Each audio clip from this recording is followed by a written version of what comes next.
The first time I sang in front of people, I was somewhere between the ages of 3 and 5. I sang Let There Be Peace on Earth at a church talent show. It sounds ridiculous, but the praise that followed was kind of intoxicating to tiny me.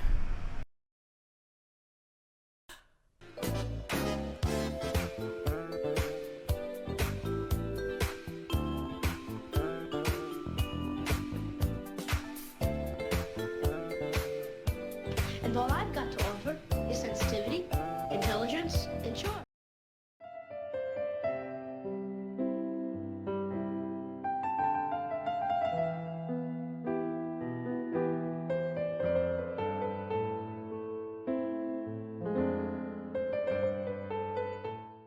By third grade, I had joined a local children's theater company and got my first role as King Louie in The Jungle Book. Yes, it was just as iconic and absurd as you're imagining. In fourth grade, I got a choir solo typically reserved for fifth graders. This did not go over very well with the fifth graders. My elementary school music teacher recommended that I join a more rigorous local children's choir, which I stayed in until I graduated high school. The choir had high standards and little patience for nonsense. In fifth grade, I got my first taste of creative defeat. 3 girls were called back for the role of Dorothy in our fifth grade production of The Wizard of Oz. I was the only one of the 3 to not get the part. The roles were double cast. We were 10. The reason given was that I had already gotten into the all-county honors choir earlier that year. But one of the cast Dorothys had also been in that honors choir. I didn't buy it. It's very silly to look back on. Of course, you don't get every role you audition for. And I went to a pretty big elementary school. The poor music teacher had a lot on her plate, but preteen me was crushed. I had to be better. This was the thing I was good at. If I didn't have that, what did I have? What could I possibly be praised for? My high school choir career continued to be a success, minus a flubbed all-state choir audition where 2 pages of the audition piece got stuck together and I skipped over an entire page. And an all-county choir audition that I attended with the early stages of strep throat, but that was no excuse.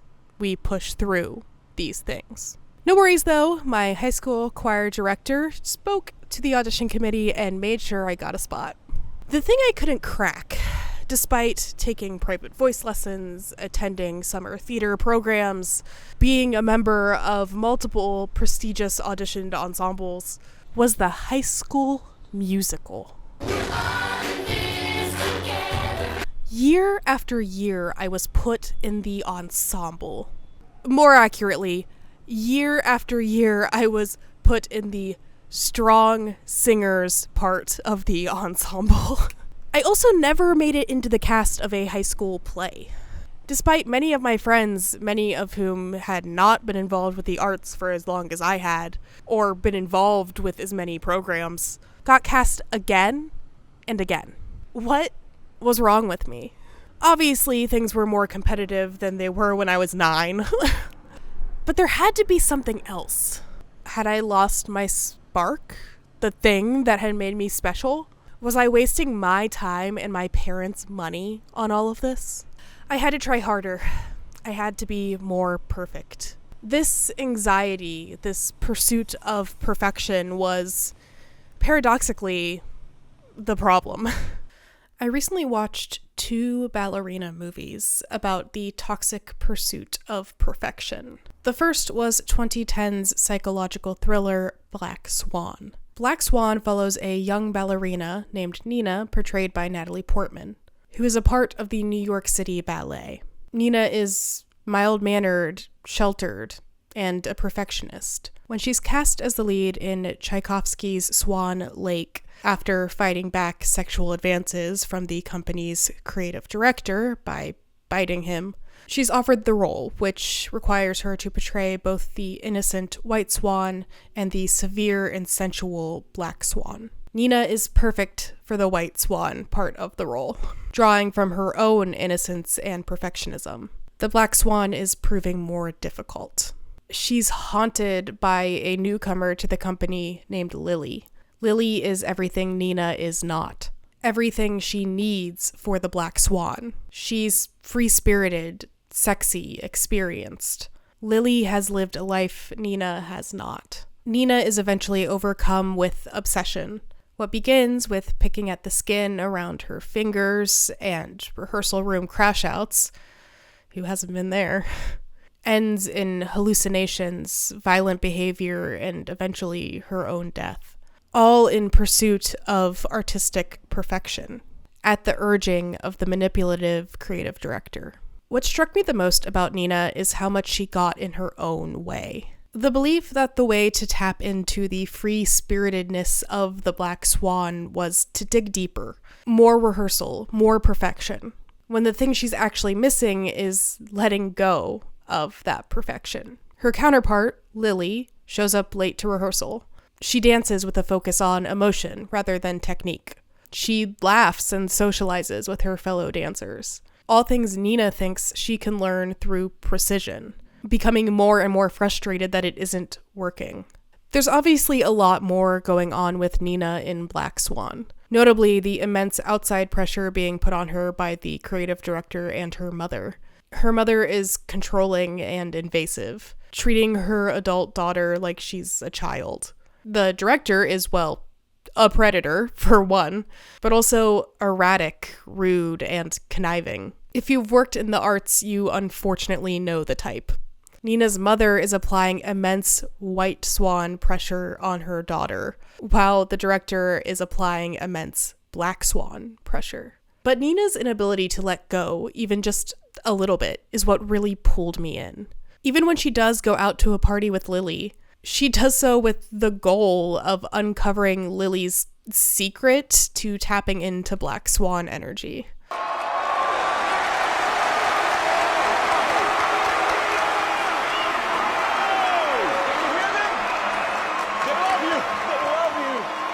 My little princess, I always knew you had it in you. Come on, let's take you out.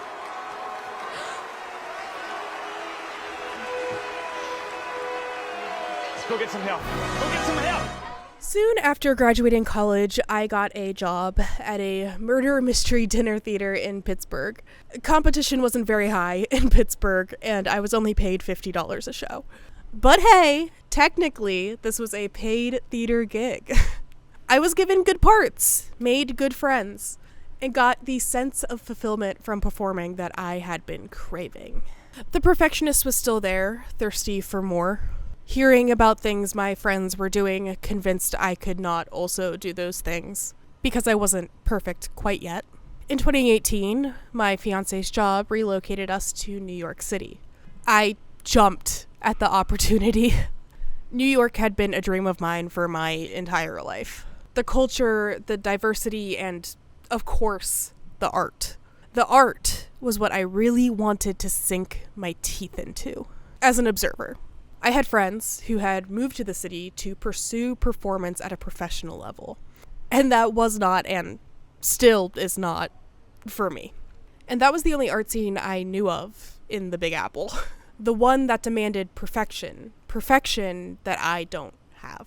So, for the first couple of years of my life in New York, I focused on my YouTube channel. Networking with larger creators, sticking to a strict schedule, trying to game the algorithm. And I did have a tiny bit of success with this, achieving partnership and even collaborating with other creators that I admired deeply, and still do admire deeply. But that little spark of success eventually faded, and I found myself once again unfulfilled. I wasn't good enough to make art online or in the city. I'd have to content myself with existing as an outsider, no matter the heartbreak I felt. The second ballerina movie I watched was 1948's The Red Shoes. The Red Shoes follows ballerina Victoria Page. as she joins the prestigious Ballet Lermontov. Victoria, or Vicky, is hired by the company full-time after the company's owner, Boris Lermontov, sees her performing in another company's production of Swan Lake. Vicky is just like the rest of us theater girlies and can't stay away from the theater company's resident toxic tenor, Julian, the company's composer. Boris, who may be cinema's first demon twink, ultimately makes Vicky choose between the relationship and her position as prima ballerina at the ballet. I take it back. Cinema's first demon twink was definitely the guy from Dr. Caligari's cabinet. Any real silent era German expressionist heads out there? Know what I'm talking about? Near the beginning of the film, when a young Vicky first meets Boris, she tells him that dancing is the most important thing in her life. This statement is the crux of the entire story. Why do you want to dance? Why do you want to live? Well, I don't know exactly why, but I must. That's my answer, too. Eventually, Vicky does leave the ballet to marry Julian. Another one bites the dust. But it leaves her feeling unfulfilled. Julian has written an opera that's set to premiere at Covent Garden. His star is on the rise. But ever since they got married, Vicky's career has stalled. She's restless. She's lost the love of her life. Dance. Boris eventually convinces Vicky to come back to star in the ballet's production of The Red Shoes, which was written specifically for her by Julian. In the ballet, a girl is gifted a magical pair of red shoes, which allow her to dance with superhuman ability. The catch being that she won't be able to stop dancing until the day she dies. Listen, no one said it was subtle. The night of Vicky's return to the ballet is the same night as the premiere of Julian's new opera. The night of the dual premiere, Julian shows up at the ballet in this sort of grand romantic gesture. He implores Vicky to cancel the show and run away with him again. But she ultimately can't abandon her craft and tearfully decides to proceed with the program, presumably abandoning romantic love forever. Okay, I'm gonna say this next part, and it's gonna sound funny when I read it in like a sentence, but I promise it's very dramatic and sad. You'll see what I mean. As she's being escorted to the stage, Vicky runs off and jumps in front of an oncoming train, resulting in her death. As she's dying, she asks Boris to remove the red ballet shoes from her feet. Something someone who was just hit by a train would definitely be able to do.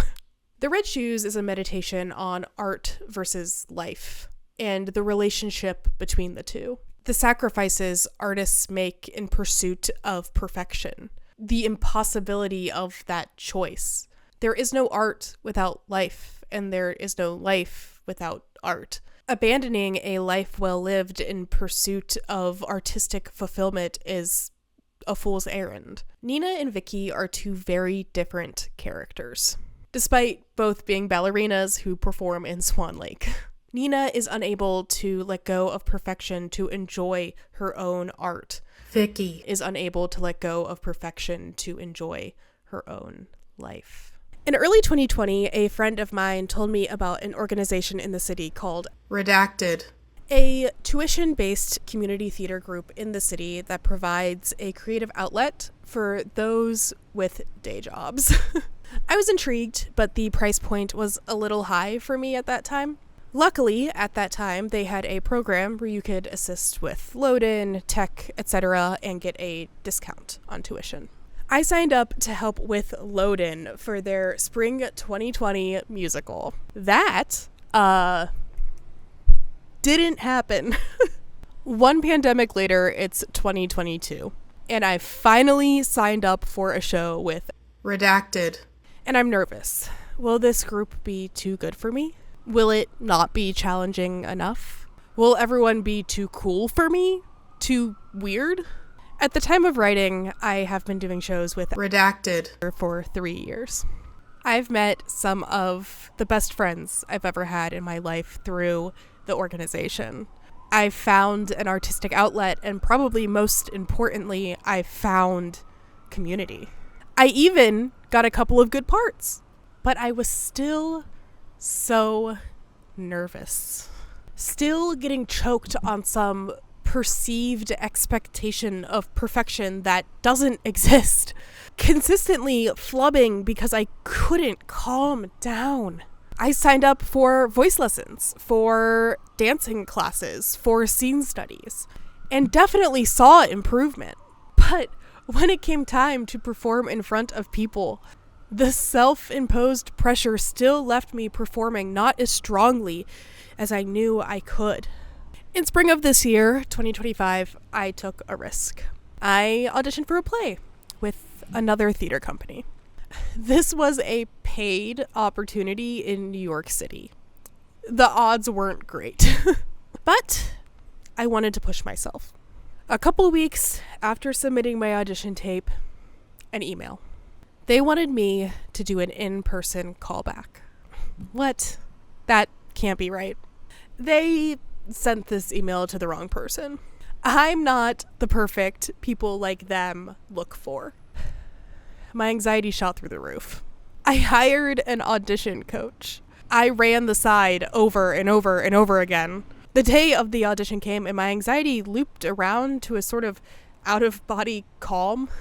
I did my audition and was asked to read more, and left feeling on top of the world, feeling like even if I didn't get the part, which, spoiler, I didn't, it wasn't on me. I did it. I gave the best audition I have ever given, I think, to this day. I honestly, to my core, believed I did well. I walked away thinking, if I don't get this part, it's because of vision and type, not talent. I felt free. After hearing that I had not gotten the role, I dove headfirst into this crazy dream of mine. Something I had been keeping secret for a while.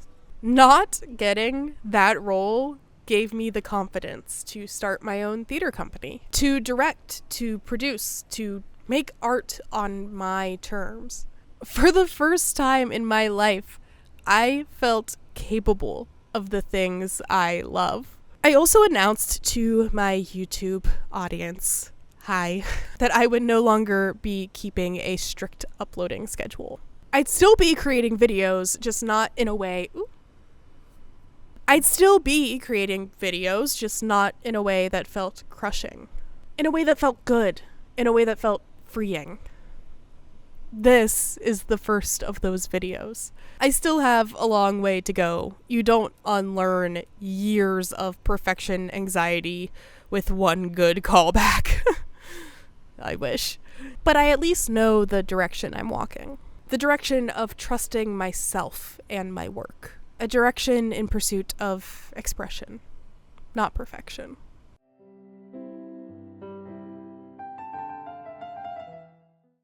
Hey guys, thanks for watching. This was different, right? I liked it though. I hope you liked it. If you did like it, why not give it a like or subscribe to the channel? Or if you want to support this crazy thing I'm doing, you can become a patron. There should be a link in the description, and a little thing will probably pop up over here. But yeah, let me know if you like this kind of new style of doing things. And if you didn't like the video, have you tried a change of scenery? Bye. When she's cast as the lead role in Tchaikovsky's